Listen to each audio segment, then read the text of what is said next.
Imagine being so dangerous that even those who hide you start whispering your name with fear. Beirut, August 21, 2011. A moonless night and a seafront villa that smelled of salt and jasmine. And in a small room on the second floor, a single gunshot ended a career of terror. Official reports called it suicide. Former lieutenants insisted it was murder. Intelligence cables and sealed embassy notes suggested yet a third possibility, a patient campaign of deception that convinced one man to destroy the very network he had created. This investigation will reconstruct how one clandestine apparatus used tradecraft, psychological warfare, and carefully planted evidence to turn loyalty into lethal paranoia. We will examine files, intercepted radios, covert testimonies, and the modeled operations that push decisions over the edge. How does an architect of violence come to pull the trigger on his own people? And who benefits when a network collapses from within? That is the question that guides every scene here and the promise of what follows. The protagonist, Kareem Haddad, was born in the port quarter of Sidon in 1968, the eldest son of a prosperous timber merchant and a schoolteacher who read aloud songs of exile. As a child, he learned to recognize the voices of sailors on the radio and to repair a cracked transistor with a needle and solder. He grew up with a taste for order and a suspicion of authority, watching his father answer to men who came in briefcases. In his teens, he saw militiamen set fire to a market stall and learned that power could be a door that opened and closed on people without warning. At university in Alexandria, he read political theory until late nights, and then, after a violent campus clash that cost a friend his eyesight, he left with the conviction that only decisive action could prevent injustice. That rupture became a formal alignment with a regional movement, but friction with its leaders over tactics and patronage pushed him toward a quieter, more ruthless path. In his 30s, he labored in refugee enclaves, built networks of couriers and safe houses, and turned a charismatic ability to negotiate into a capacity to command. Today, he was a man whose hands still smelt faintly of cedar and cigarette smoke, who preferred to sleep in the morning hours, and who guarded a ledger with names that read like a map of danger. The past shapes each choice he made, and the present dilemma would reflect every small wound suffered in childhood and every betrayal remembered from his formative years. When Kareem split from his original movement, the rupture was public and violent. He formed an organization that styled itself as a disciplined cell structure with regional cells in Turkey, North Africa, and Europe. He established layers of compartmentalization, burner phones, and dead drop caches, and cultivated patrons who offered sanctuaries in exchange for plausible deniability. Early operations were surgical kidnappings and sabotage, not mass casualty events. The group gained notoriety after a bold attack on a convoy linked to an arms dealer in southern Greece, an operation executed in fog and diesel smoke that put Kareem on the radar of several intelligence services. Tensions mounted with old comrades who accused him of profiteering. Internal letters show accusations of hoarding funds and unauthorized purges. His expulsion from the parent organization marked a point of no return and led to radical consolidation. He then formalized the network with cells referred to by colors, a finance officer named Layla Mansour, a logistics coordinator called Amir Suleiman, a communications expert known as Samuel Price, and a trusted enforcer named Omar Khalil. Their faces were discreet and their pasts intentionally obscured, but their roles were precise. The split hardened Kareem, and his new doctrine favored deniability and maximal disruption. Kareem's ascent rested on a brutal logic that combined state patronage, criminal financing, and selective terror. He accepted a sanctuary from a patron state that provided safe transit routes and false identities in exchange for targeted operations that served the sponsor's regional goals. The network adopted a cell ledger system and used couriers with coded textile patterns to signal pickups. Early operations relied on small teams with clear objectives, often punctuated by ritualized training in safe houses where the metallic smell of gun oil mixed with the sweetness of instant coffee. One operation in Madrid involved a rented bakery, toasted bread, and the smell of yeast as a dead drop passed beneath a sack of flour. Another in Vienna began in a hotel with boiled cabbage and elevator music, where a suitcase was swapped in plain sight. Karim's tacticians perfected multiple identities, altered passports, and microwave-burned SIM cards. The organization grew effective and bloody. Recruitment relied on family ties and old loyalties, purges followed leaks, and a culture of paranoia set in. Conversations that once began with jokes ended in whispered inventories of trust. That paranoia became both a strength and a vulnerability. Two attacks defined Karim's international reputation. The first was in the historic center of Lisbon, where a timed explosion at a diplomatic motorcade killed an ambassador and injured dozens. The street before the explosion smelled of rain and frying oil, and witnesses described the man with a folded newspaper who vanished into a crowd of umbrellas. The second was a near-catastrophic strike on a cargo terminal in Alexandria, where a fireball lit the night and the taste of burning plastic lingered for weeks. Survivors later recounted heat on their faces, the gritty ash that settled like a gray snow, and the sound of metal shearing under pressure. Each operation tightened the net of counterintelligence around Karim. European diplomacies publicly condemned the group and quietly exchanged raw traffic with allied agencies.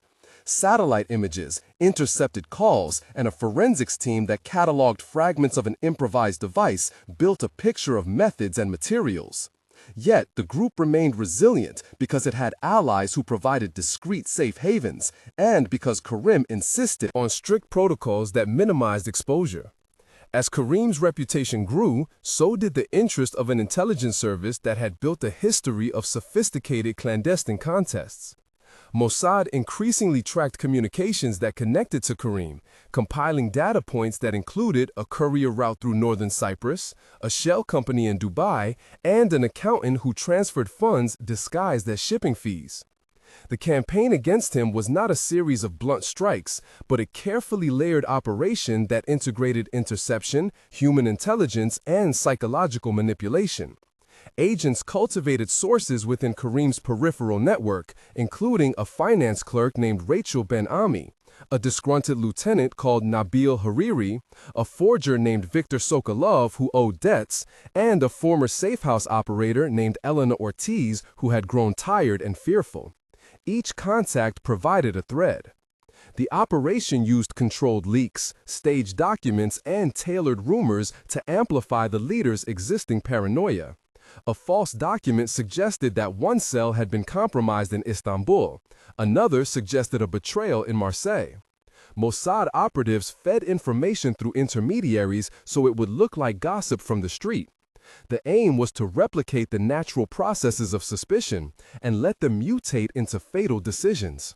One critical scene provides the window into the manipulation and must be shown in detail with dialogues and sensory color. It occurred in a dim safe room in Juné on November 3, 2010. The air was humid and tasted faintly of diesel.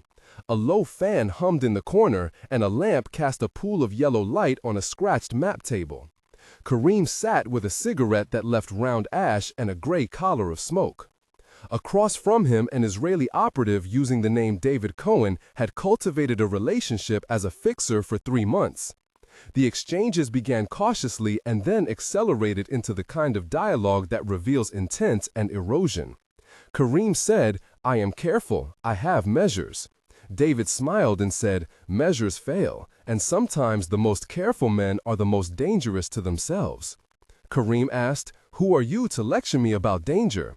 David replied, "I am someone who has watched men you trust make choices they regret." Layla Mansour interjected through a comm and said, "We have a courier stuck in Beirut, she might be followed." David replied, "Then the courier must be compromised, and you must assume the worst." Karim then demanded, "Show proof." David produced a series of photographs that smelled faintly of old glue and rain. Images of a courier near a port, a face half hidden by a scarf. Karim ran his thumb across the glossy edge and said, "This could be staged." David answered, "It is staged to look genuine because the truth is messy, and messy truths break loyalty." Layla asked, "Are you suggesting I am a liability?" David said, "I am suggesting you look into." Layla looked away. The room tasted of lemon and fear.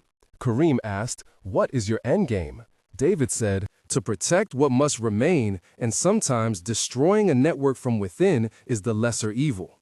Kareem punched the table, a sound like knuckles against wood, and asked, "How many betrayals will this require?" David said, "Only the ones that already exist, only the ones you let fester."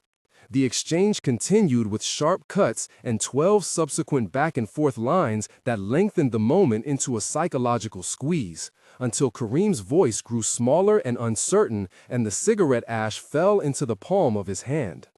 The scene is heavy with sensory notes: the rust of the fan, the salt air through a cracked window, the bitter coffee left cooling, the metallic taste in Kareem's mouth as if he had swallowed news. Those details anchor the manipulative logic that followed and show how a leader with many enemies can be nudged into preemptive violence against his own ranks. Another pivotal scene shows the internal purge conversation in a safe house in Marseille on January 12, 2011. The kitchen smelled of garlic and canned tomatoes. A radio played a childish song with an accordion, and the table had concentric burn marks from teacups. Omar Khalil, the enforcer, and Amir Suleiman, the logistics coordinator, argued while Layla folded a map with fingernails stained by ink. An extended dialogue of 13 exchanges tracks the decisions that led to lethal orders. Omar said, "The leaks did not come from the Marseille cell." Amir said, "Then they came from inside." Layla said, "We need names." Omar said, "Names mean action." Amir whispered, "What if we are wrong?" Layla replied, "If we are wrong, we look weak. Weakness invites worse." Omar said, "Kill them and light a candle for loyalty." Amir said, "There are women and children." Layla answered, "There is survival." Statements were minced and reassembled into the language of urgency, and the room filled with the acrid smell of fear and cheap smoke. A plate clattered, a dog barked outside, and each sensory detail pushed the men toward a choice that felt irreversible. That conversation included 13 direct exchanges and left an echo of footsteps and river water on shoes, the sound of a metal gate, the iron cold of a knife handle. At the 33% mark of the narrative, pause for a moment and please tell us what shocked you most. Was it the transformation of Kareem from a pragmatic organizer to a paranoid executor? Were you disturbed by the idea that intelligence services might weaponize trust? Or does the notion that a leader could be tricked into extinguishing his own network feel like the ultimate intelligence accomplishment? Write "suicide assassination" or "operation" and then add 1 or 2 lines explaining your choice. Your responses shape future episodes and help us decide which theory to investigate in depth. After you comment, keep watching because the documentary evidence we will present next complicates every easy conclusion. Counterintelligence work that aims to destabilize from within requires careful stewardship of leaks and an understanding of internal camaraderie patterns. Mossad analysts mapped Kareem's network and identified stress points, trust ties that were weak, and nodes that if severed would cascade. They used fake bank transfers with a faint chemical smell of receipts printed on old machines. They forged orders and inserted them into channels that had plausible provenance. They recruited a forger, Viktor Sokolov, by exploiting his gambling debts and his sense that he had been overlooked and abused in prior work. They placed a planted recording that had the damp, muffled quality of a hidden phone and used it to imply that a Marseille cell had scheduled an unsanctioned attack that would draw overwhelming retaliation. Each piece was intentionally imperfect to appear organic. The operation also leveraged 2 states who wanted Kareem degraded and were willing to provide safe havens for assets in exchange for plausible deniability. The campaign escalated through a series of small provocations that smelled of ink and petrol and ended in a sequence of orders from Kareem that were recorded in a handwritten ledger that later became a key piece of evidence. That ledger bore coffee rings and pencil marks, and the handwriting changed as paranoia crept into the slant of the script. Several moments of tension punctuate the collapse and deserve separate attention, each slowed to reveal the psychological mechanics and consequences. The first moment occurred when Kareem received a forged letter that claimed Layla had been compromised. He held the paper under a weak bulb and tasted the copper of his own breath as if fear had a metallic tang. He paced and asked aloud, "Is this true?" his voice rough, then burned the paper in a chipped ashtray while rain skittered on the window pane. The second moment unfolded when a courier named Samuel Price was detained in Cyprus, and he began to sing fragments of a song to keep his wits. His singing smelled of soap and motion sickness, and his confession under duress fractured loyalties in ways that could not be undone. The third moment was a nighttime raid on a safe house in Marseille where the smell of tear gas and old wool filled stairwells and men with masks moved like crows. After the raid, Kareem ordered a purge while his hands trembled and he chewed stale bread to steady himself. The fourth moment came when a radio intercept suggested that a patron state might withdraw support, the taste of salt returning to Kareem's tongue like an omen, and he issued a sequence of fateful commands. Each of these tension points is described in detail, and each shows sensory detail that makes the decisions feel inevitable and also avoidable. The decline was not instantaneous. From spring 2011 onward, Kareem moved between sanctuaries in Lebanon, a coastal villa near Sidon, and a safe compound in the Bekaa Valley.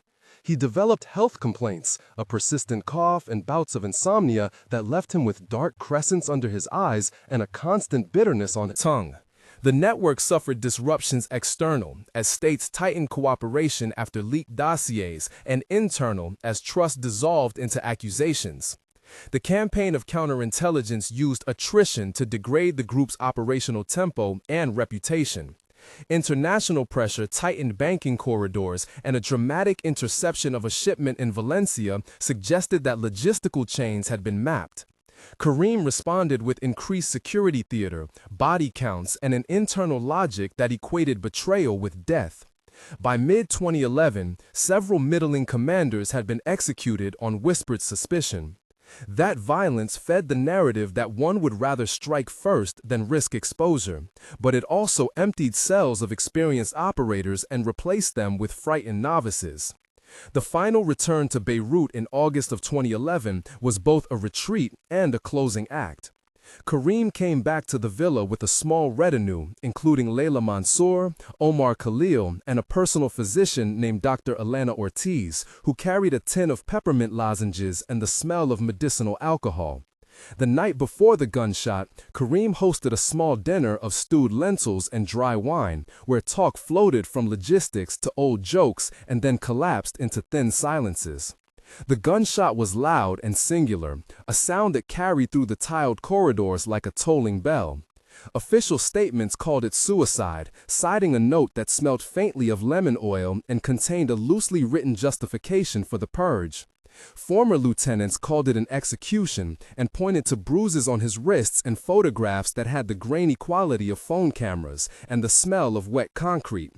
Intelligence reports suggested a third reading, one that saw Kareem convinced by staged proof that his entire network had been compromised and that in his paranoia he gave orders that induced a chain of killings culminating in a night of bloodletting that he had intended as preemptive but that spiraled beyond control. Documents later revealed dead drops where payments had been rerouted and recorded calls injected into the system that mimicked trusted voices. The aftermath was messy and informative. Investigations by independent journalists named 8 probable victims and identified 5 secondary figures whose actions sealed the collapse. David Cohen, the operative who fed doubt, Rachel Ben-Ami, the finance clerk who switched ledgers, Nabil Hariri, the lieutenant whose complaint was amplified, Victor Sokolov, the forger who supplied falsified orders, Elena Ortiz, the physician who bore witness to late-night confessions, and Omar Khalil, who carried out the purge. Others involved included Amir Suleiman and Samuel Price, each credited with specific actions that unraveled or attempted salvage. Their testimonies smelled of fear and stale cigarettes and sometimes contradicted each other, but together they formed a mosaic of causation more complex than a single bullet. Official documents show intercepted communications with Mossad officers using cut names, references to operations, and an emphasis on destabilization. Forensic reports cataloged blood patterns and the absence of certain residues at the scene, which some analysts used to bolster the murder theory, while others countered with the presence of a self-inflicted powder burn characteristic of close contact. In the final analytic sweep, 3 temporal epilogues distill the lessons and trace the consequences. The immediate epilogue covers the year following Kareem's death and reads through the dismantling of cells and a spike in opportunistic violence. In that period, 3 regional sponsors recalibrated their ties, safe houses were evacuated, and a new generation of independent actors occupied the space carved by the vacuum. Intelligence agencies took credit in private cables for the operational degradation and publicly offered condolences. The medium-term epilogue spanning the next 5 years describes how the doctrine of internal destabilization migrated to other theaters. Agencies learned the utility of playing on paranoia and started to refine techniques of disinformation that required minimal kinetic risk. The human cost, however, included dozens of displaced families, a deeper radicalization among survivors, and a chilling message that loyalty can be engineered into guilt. The long-term epilogue reflects on the moral and strategic calculus of using deception to avoid open confrontation. States that sponsored deniable operations and services that practiced weaponized trust found short-term gains that lasted politically as narratives of triumph, but whose ethical residue included normalized breaches of compacts and a proliferation of distrust across communities. From a tactical perspective, the case offers concrete lessons on counterintelligence and about vulnerabilities in illicit networks. Reliance on sanctuaries and external patrons provided operational depth, but also a single point of leverage. Compartmentation that was too strict prevented cross-checking and allowed forged artifacts to be accepted without verification. The psychological profile of leaders who evolved from pragmatic organizers into paranoid commanders made them susceptible to manipulated evidence. For intelligence practitioners, the strategic teaching is clear. Patience outperforms force, and narrative management can be as decisive as raids.